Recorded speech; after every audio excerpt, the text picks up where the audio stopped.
Hi, I'm Randy Hollenbeck, and this is the Music Roundtable.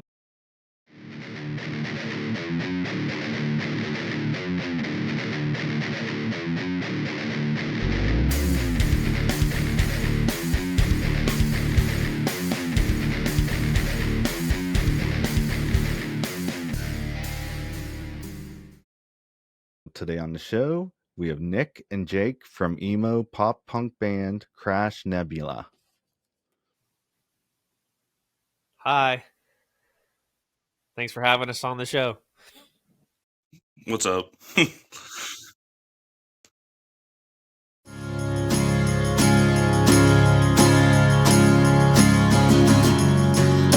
Why even try to call? Ain't nobody home.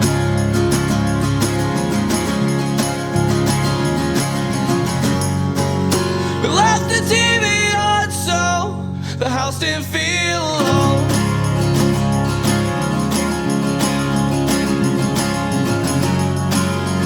Echoes of our mistakes, loud voices down the hall.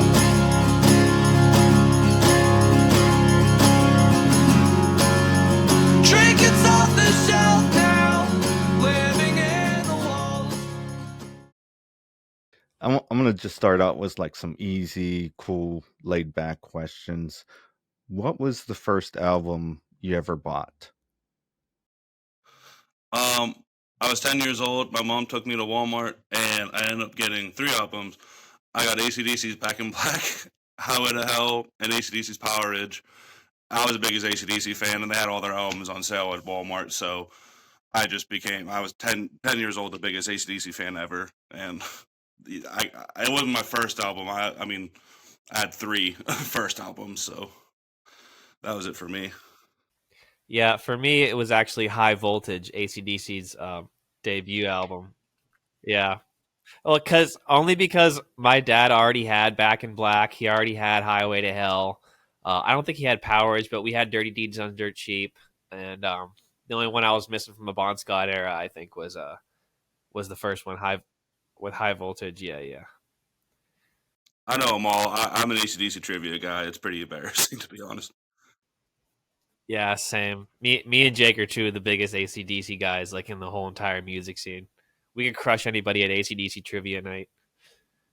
Yeah, we started playing songs from Highway to Hell at practice, and everyone tells us to stop.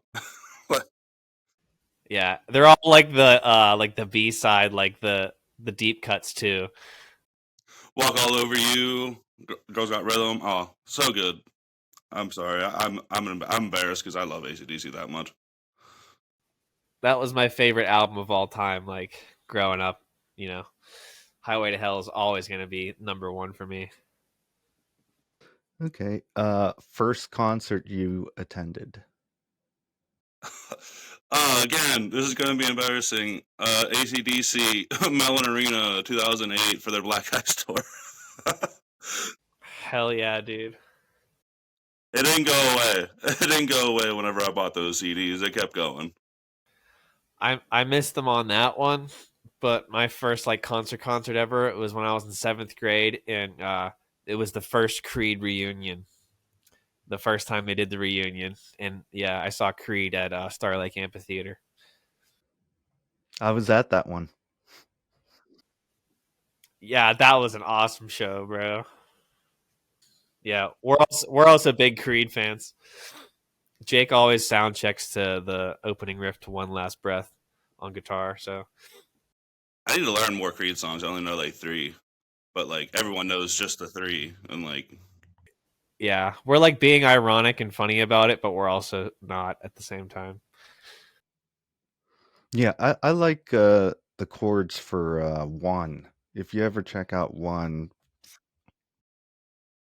yeah, that's their best song. Thank you. Oh my god. Okay, we have a fellow Creed fan. That's awesome. That makes me very happy. Creed's like my favorite song by them. Or I mean, One is my favorite song by them. Okay.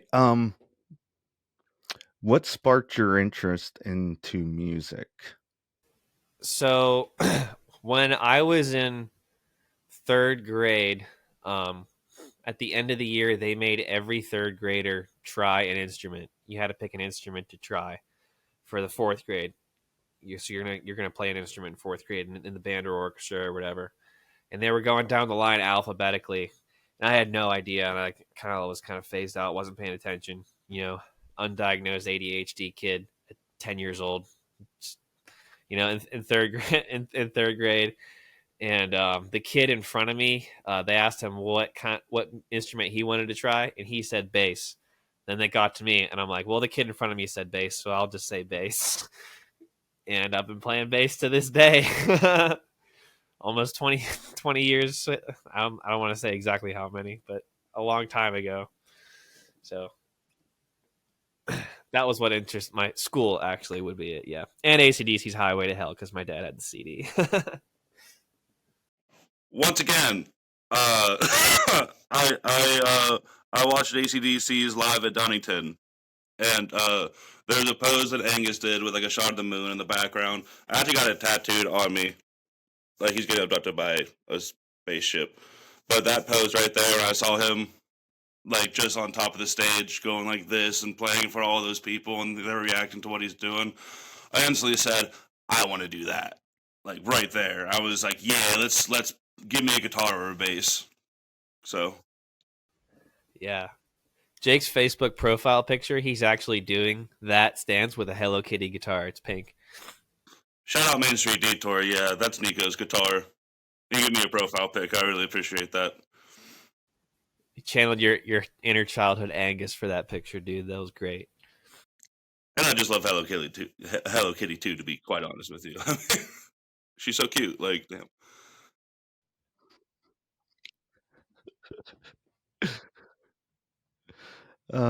I was gonna ask you your musical influences, but obviously it's AC/DC. There's more, but like, that's what started it all. That was the spark I needed, you know. Yeah, they were like childhood for me, and then AC/DC turned into like also Van Halen was up there for me too, but then I got into like so like 70s 80s shit. All the classic rock bands is what I started on. From AC/DC, I branched out to classic rock, and then when that wasn't enough, that became like hair metal, and then like thrash metal, like Metallica, Anthrax, Slayer, and all that.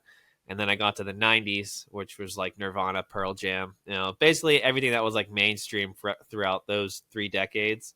It's kind of like what I grew up on until I eventually found myself listening to like Blink-182 and Green Day and like the popular 2000s bands that were around like currently as I was a kid too. So I was like kind of making the move as I got older. And then like I got really into grunge for a while. Then I got really into metal for a while. And then I finally found my band for when I was feeling like I had a lot of feelings as a kid, and I finally found the band that like did it for me, and for me a band that was All Time Low. And also like it was also convenient that like a bunch of girls that I liked also liked All Time Low, so I'm sure that played into it as well. And so from there I kind of dove in head first to the like pop punk world, because of Warped Tour and all that, because I'd been really into like the metal bands and everything, but I needed something else. And ever since then, like I kind of like identify as a pop punk kid first, like before everything else now. So it's been a journey, but yeah. But I was gonna say my 3 like for this band, I would say like the reason why I love Crash Nebula so much is because this band on my hat, The Story So Far, they're actually my favorite band of all time. And Crash Nebula is the only band ever that like reminded me of like an at-home Story So Far type. So No, I was gonna say it was Green Day in 8th grade and Blink-182 in 9th grade, and that was like it. And then The Story So Far hit when I was in 11th grade, going in the senior year, I think. And Under Soil and Dirt came out, and if you listen to a lot of our songs, you can just trace it back to that album. like I listened to High Regard and it turned into 15 other songs. Okay. How did Crash Nebula form? Me and Shane, our vocalist Shane Evans, we were hanging out one day because I just moved in with my best friend Lucas. Shout out Lucas, he's on tour with 156 Silence right now. I went over to Shane's house, and me and Shane always knew each other back in the day, being in a bunch of different like local scene bands. Um, he was in the metalcore side of it, I was in the pop punk side of it, but we always like hung out and practiced at our friend Cam's house.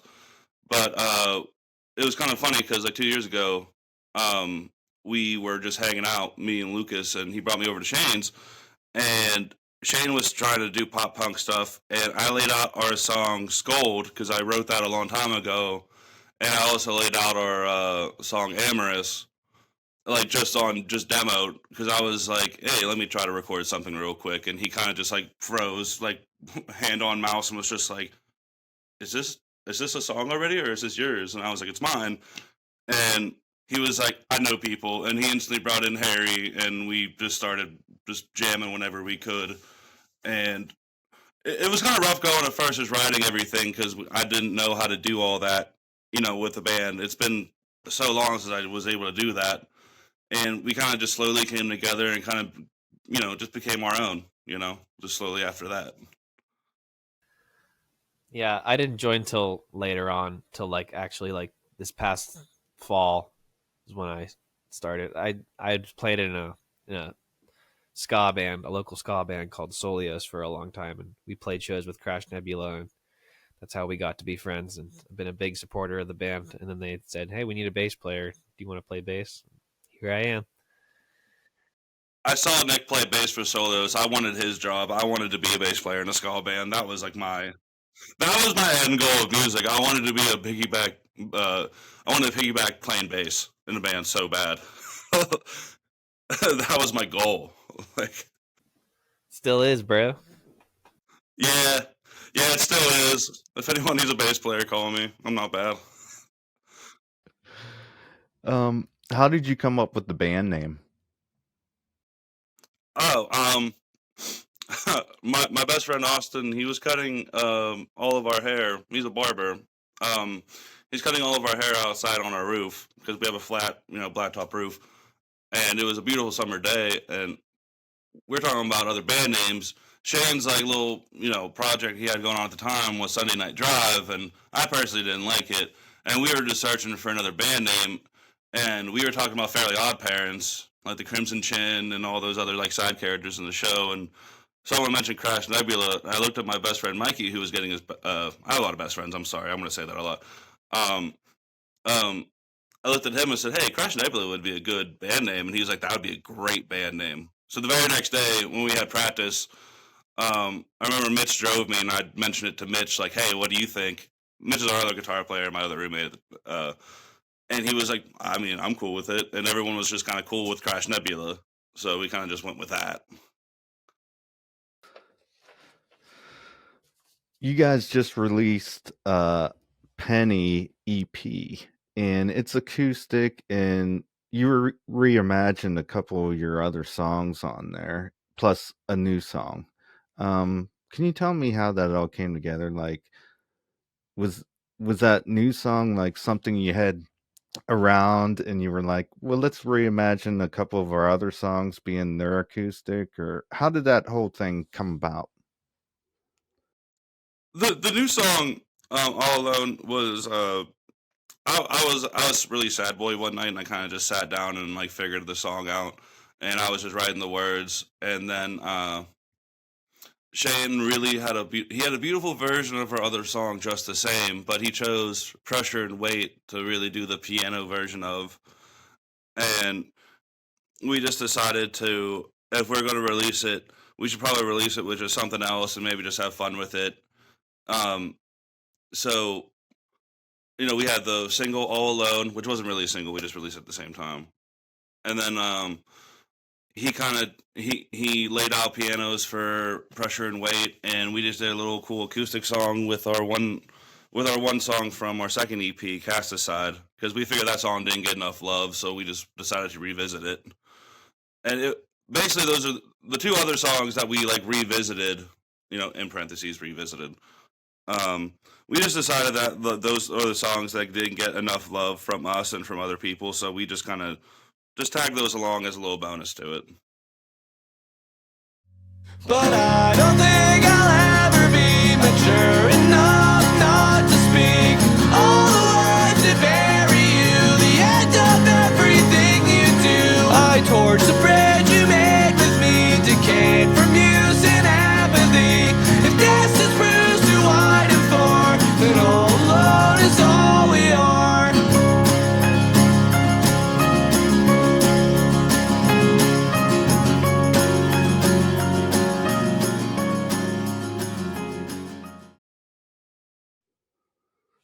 even like stripping it down from electric to acoustic, it felt like you let it breathe a little bit too, like that by doing that. I agree. Yeah, Shane let his voice shine, honestly. Yeah, Shane really spearheaded that whole project. Honestly, he's also the recording engineer of the band. He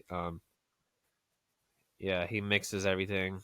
Most of the time, he masters everything. Kyle from 156 also mastered the second EP, right? If I'm not mistaken, Jake. Yeah.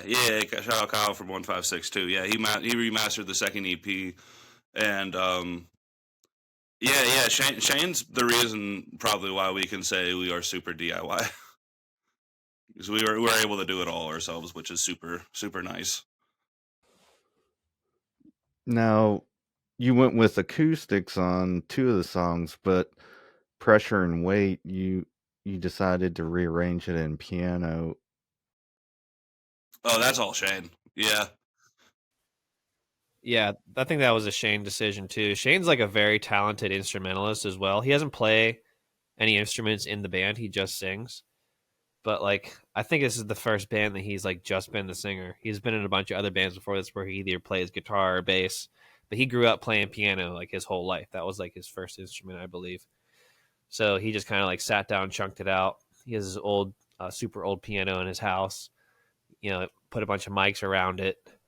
He went to recording school and he did an internship at Mr. Small's recording studio. So the dude knows what he's doing. Yeah, shout out Shane again. He crushed that piano version. I heard it before. We decided to put it on there, and I was like, "Oh, we're putting it on there." I kind of like, no, that is the song. Like he really knocked it out of the park with that one, to be honest. Yeah, he's a very talented keyboard player. Actually, he's like a really good keyboard drummer too. When he sets the keyboard setting to the drums, he can actually like keep up pretty well on the keyboard playing drums. He's the second best keyboard drummer I've ever met. My other friend Pat Bouch is incredible at it too, and he actually did the first version of our song "Scold" on keyboard drums. And Shane and Harry took those drums and kind of made it their own, you know, on it. Yeah. That seems to be the general consensus though. Like those like reimagined slowed down songs is not something you would take from us. So to go back again to the band that's on my hat, the story so far, we're kind of ripping them off again too. They did a bunch of like really hard pop punk shit, and then they dropped an acoustic EP, and it was like If what we want feels like it can't be reached, just a half step off, like we're out of key. Keep singing our tune. Naively think that one day we'll find our beat. Just like the petals of a bouquet, we dissolve away. Keep on moving, they say. Almost falling backwards when we have no words to convey pressure and weight. So on my chest they stay. Just like the petals of a bouquet, dissolve the pride that held the weight is gone.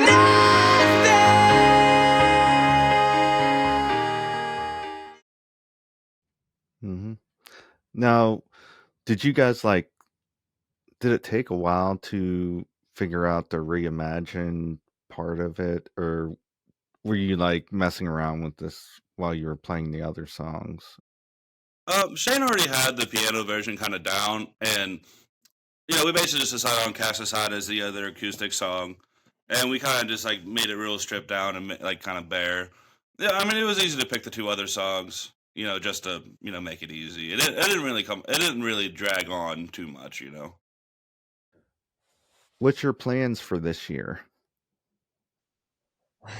so right now we're writing a lot of new material. A lot of it is like mostly written for the most part, and we're just demoing a lot out right now, and we're hoping to have a new release later this year, hopefully in the springtime or summer. but we got a couple of weekenders planned. Going out to Chicago with our new friends. They're called Any Two Words. They're actually coming to Pittsburgh on Saturday, March 22nd. That's another Good Vibe show. We're doing it at the Government Center in the North Side, and so it's basically like a trade show situation. We're like at that point where like a lot of out of town bands hit us up, and we'll throw a big show, around them, and then in hopes that they will do the same thing for us, so that way we can spread our music to other communities throughout the United States, or at least on the East Coast. So that's kind of where we're at, working on some shows in Michigan, working on some shows in Philly, central Pennsylvania area, as well as DC and Baltimore, just within like 5-10 hour driving distances right now. Nothing too big. We're not doing like full country tours yet. So that's kind of where we're at right now. Crash Nebula has done a lot of growing in the past couple of years for being such a young band. And so this year, like, since we're like older and more experienced, because we've all been in other bands before, like we kind of know what to do and what not to do now. And the Pittsburgh music community, like, I should have led with this. The Pittsburgh music community has just been like unreal good to Crash Nebula ever since, Crash Nebula played its first show. So kind of to back it up a little bit, I grew up when I was in high school going to local shows all the time at a place called Scumbag Skate Park that is no longer in existence. But it's kind of, yeah, shout out TR Rinkus. He used to run questionably legal music venue and skateboarding place where local bands would come and touring bands would play like literally right in front of the half pipe in one of the smaller rooms. And like same thing, there'd be mosh pits and crowd surfing, and like some of the best pop punk and metalcore bands would play there every single weekend. And you could just go there and not know anybody, and you would walk out of there like with a ton of friends, because it was very much like a community sense that a lot of the older people kind of aged out and got phased out a little bit. But us who were like the younger kids, like we come back 10 15 years later here, and we're like, okay, like how do we give to the younger generations of the music community here the same way the older generations like TR gave to us? How can we pass that experience on? And I'm proud to say that the Pittsburgh music scene is like by far on par with any other city in America. And I'm in a touring ska band called Stack Like Pancakes as well. So I've toured all over the country with that band, and I've played DIY shows with them all the time in Pittsburgh. Yeah, right. So in Pittsburgh goes 1-for-1 with any of the bigger market cities.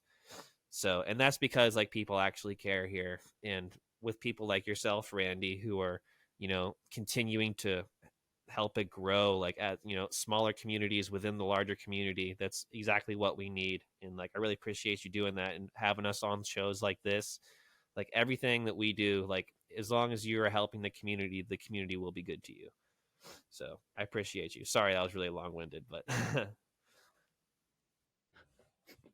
Thanks, guys. What's your next show? Our next show would be Thursday, February 6th, 7 p.m. at Local 724 in Beaver Falls, Pennsylvania. A good friend from Detroit, they're called Anti-Ghost. They played with Crash Nebula before a couple of years back. We love Anti-Ghost. They're so sick. Mitch brought them out. I think before the show we played with your other band, Solios, they came out from Detroit area, and they played with us. I think they came out here like 2 or 3 times. They brought other cool bands like the Doozers, and they were so cool. They spent the night here, actually. I gave them a place to stay, and they were so rad. And I'm happy as hell to play with them again. Yeah, me too. They're also bringing another grunge band from Detroit called Panda House, who I just started listening to their music and had no idea who they were, but they are super sick. So 2 awesome touring bands and a local band from Beaver Falls who I have not yet had the chance to see. They're called Not Worth Asking. They're kind of like an alt grunge kind of thing. And so they're like the local support one, and we're kind of local support too. So 4 bands, 2 out of town bands, local 724 on a Thursday night. You know, what else are you doing on a Thursday night? Come out to Beaver Falls. Super cheap. Listen to some awesome bands before they blow up. Okay. Where can we get a hold of you? Facebook, Instagram? Facebook, Instagram. I run our awful Twitter account. It's really just my Twitter account, just with Crash Nebula on there. And we just made a Blue Sky too, so we're trying to make the move from Twitter to Blue Sky, which would be cool. Yeah, Instagram, I would say, or Facebook was the best place if you want to like message us.